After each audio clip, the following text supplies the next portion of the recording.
And you see, I've worked in the environmental field for over 30 years, and I was really drawn to the connection between, how do we interact with the environment?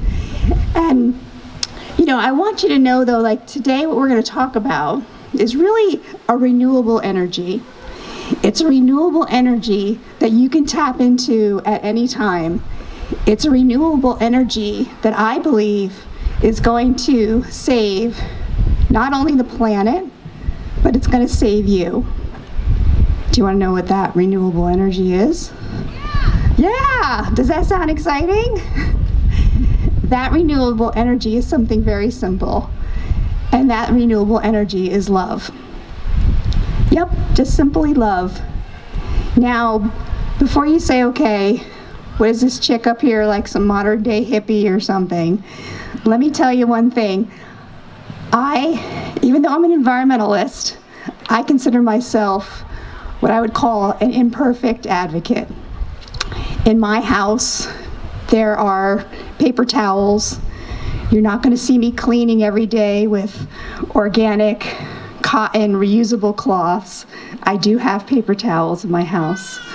I also have plastic bags because I like to entertain, and you know what? I'm always nervous about somebody taking home my favorite Tupperware and reusable container. I covet those things. So I have these things in my house.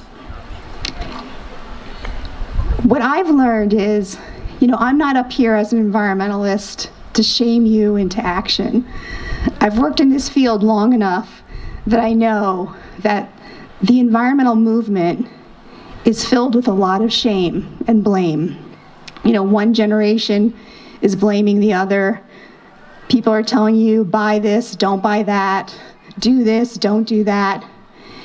And one thing that I've learned working in this field for so long is that, when you shake one finger at a person, you're most likely to get another one back.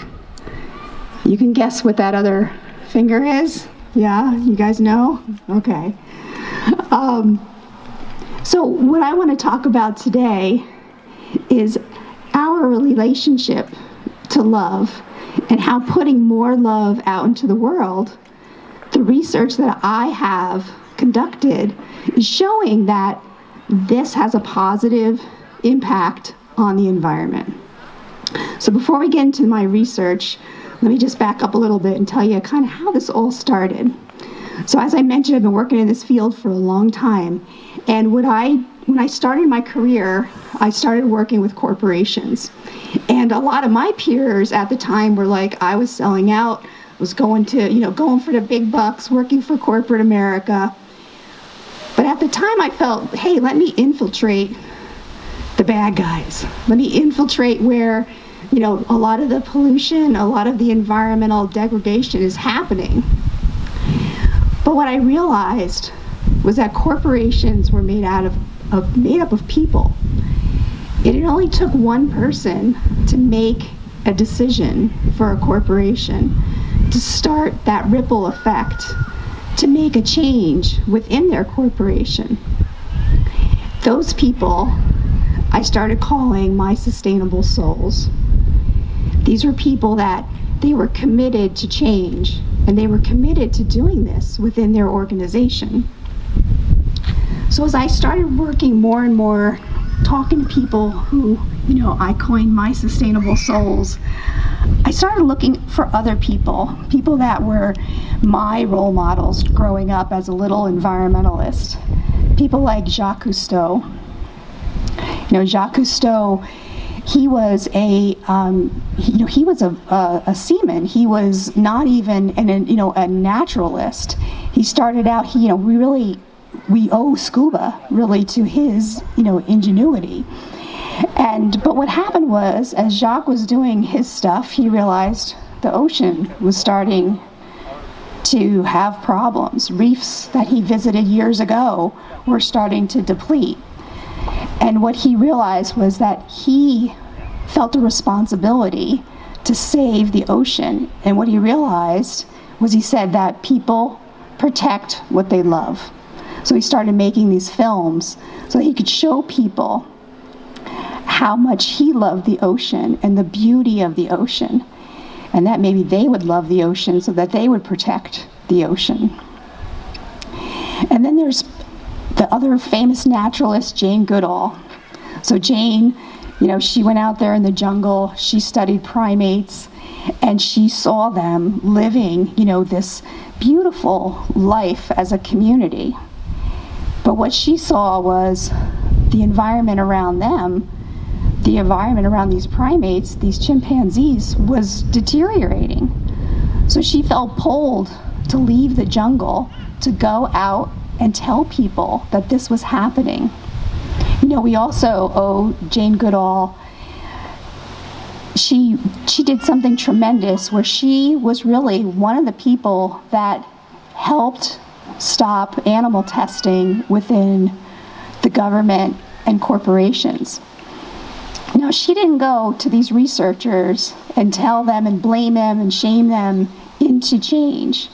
What she did was she went into these research facilities where these primates were being tested on, held in cages, and she showed the researchers pictures of these animals in their natural habitat. She showed them pictures of them as a family unit. She showed them pictures of them, living together happy. And those pictures, those stories that she told, that's what changed the minds and the hearts of the researchers that were working with chimpanzees. So these are another examples of what I call a sustainable soul. And I started just looking at these people more and more, and I realized the joy and the love that they had for the environment. And I said, okay, how do we get other people to feel this way? Now you may be thinking, Karen, what the heck does this have to do with me? I'm just a regular dude, has a regular job, nothing to do with the environment. I know Jacques Cousteau, Jane Goodall, that's not me. Well, what my research has shown is that it is you. What we did was, I was very curious to the happiness and the joy that these people had. How do we tap into that? And how, if we're living a purpose-filled life, we're happy, we're connected to love, would that affect the environment? So I designed a study. I partnered with a guy who's my friend and mentor, Dr. Robert Holden. He's the founder of the Happiness Project and Success Intelligence, and he has what we call the Happiness Index. So we took the Happiness Index and we married that with some environmental actions. And I surveyed people to see if their happiness had anything to do with how they reacted to environmental issues. So what we found in the research was that the higher someone's happiness index, the more likely they were to take some environmental action. So for example, one of the questions was, if you saw a piece of plastic out in the environment, would you pick it up? Would you recycle it? The people that said yes, that they would, they had a happier, their happiness index was higher than those who said they wouldn't. So that got me really interested, and I kept going more and more, okay, what else can we do with this data? So I sliced the data again, and I talked to people who owned electric vehicles. And I asked them, why? Why did you purchase that electric vehicle? And the people that purchased the electric vehicle because they were concerned about their environmental footprint, well, guess what? Their happiness index was higher. So this got me really excited. And it got me really excited because besides being an environmentalist, I'm also a certified success coach. So here I am, I had this environmental life over here, I had this success life over here. In my coaching, I was helping people develop a growth mindset. I was helping people that had ideas and they wanted to get them out into the world because they knew that their idea could impact people and could be a change for people. So here I am, like, wow, I can put these two things together. I can help people with their happiness to connect to love, and that was going to help the environment. So this research, I was just like ecstatic with, oh my gosh, my research, I'm right, like this is gonna work. So the issue though that we have today is how do we up that happiness index? How do we become happier? How do we become happier when there's a war raging, just on our planet? How do we become happy when we've just went through a global pandemic? Some of you may have lost people during the pandemic. You lost your jobs. Things changed so much. And people are struggling with that change still.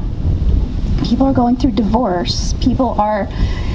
There's so much unhappiness that we see almost every day. So what do we do? How do we connect to happiness? How do we connect to that love, which, as I said before, it's renewable, so we can connect to it whenever we need to. So just the other day, I tapped into this power of love. I went to see Paul McCartney in concert, went to MetLife Stadium. Yay, Paul McCartney! Today's his birthday, by the way, 80 years old. And when we were at the concert, he got to the piano and he started playing Let 'Em In. So I don't know if you're familiar with that song, but it starts on the piano, dun dun dun dun dun dun dun dun dun dun dun dun. Someone's knocking at the door, right? Somebody's ringing the bell. He starts singing, and the tears start rolling down my face. I mean, it just floodgate opened. And what I realized though, it wasn't sad, it was all happy. It was me connecting, just bringing me back to the house that I grew up in, me and my mom listening to Wings, and just having such a good time. And my mom's passed away. She passed away in 2016, so she hasn't been with me for a while, physically. But that love is always here. It's always here for me to tap into, and I tapped into it big time at this concert. And you can do the same thing. You can tap into it whenever you need to. So for those of you who are sitting and listening, why don't we do a little experiment? So why don't you close your eyes, take a nice deep breath, and I want you to think about something that makes you happy. It could be a song, it could be a person, it could be your fun, silly cat at home.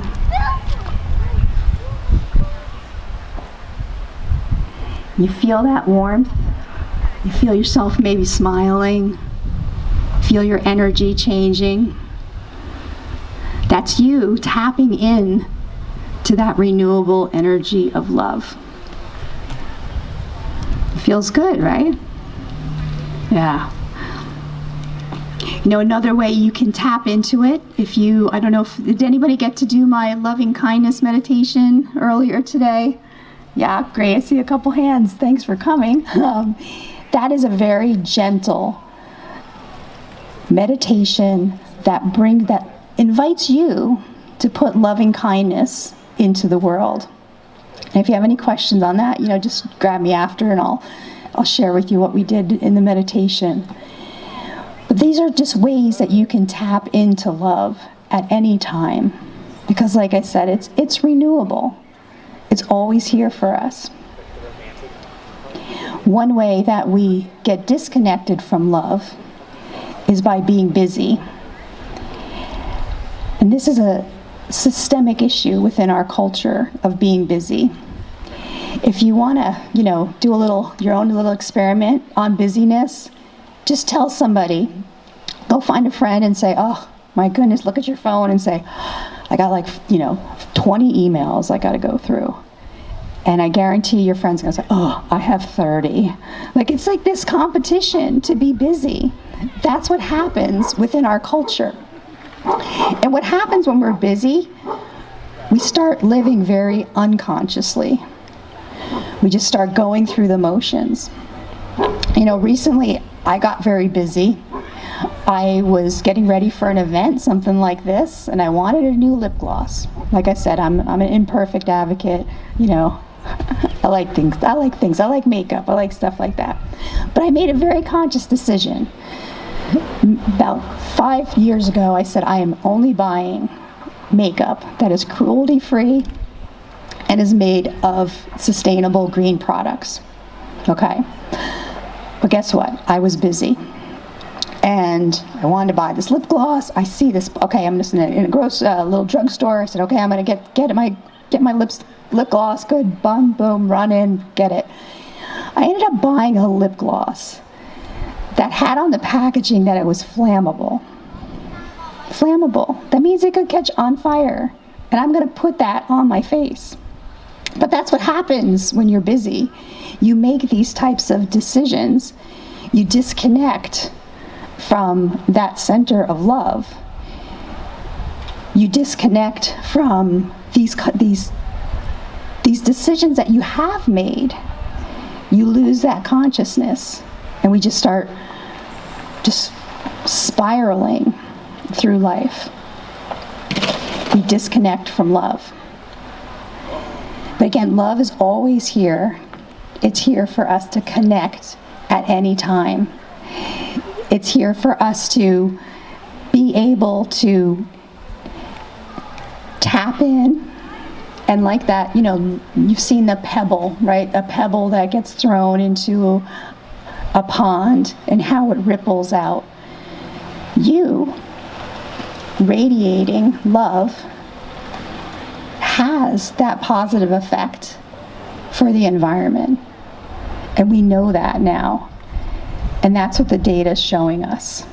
So I encourage you all to find ways that you can tap into love every day.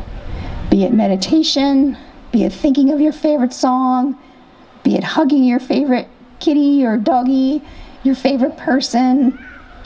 Make sure that you make that connection on a daily basis. Because I truly believe that this is what is going to save our planet. And recycle too. So thank you all. Again, my name is Karen Auld. Please connect with me if you want to learn more about the steps of becoming a sustainable soul and the process that I have put together, what the movement's all about. My website is KarenAuld, KarenAuld.com. All my socials are there, and I would love to talk to you. After this, I have some little freebies for you if you want to connect. So thank you very much. I appreciate your time today. Thanks for listening.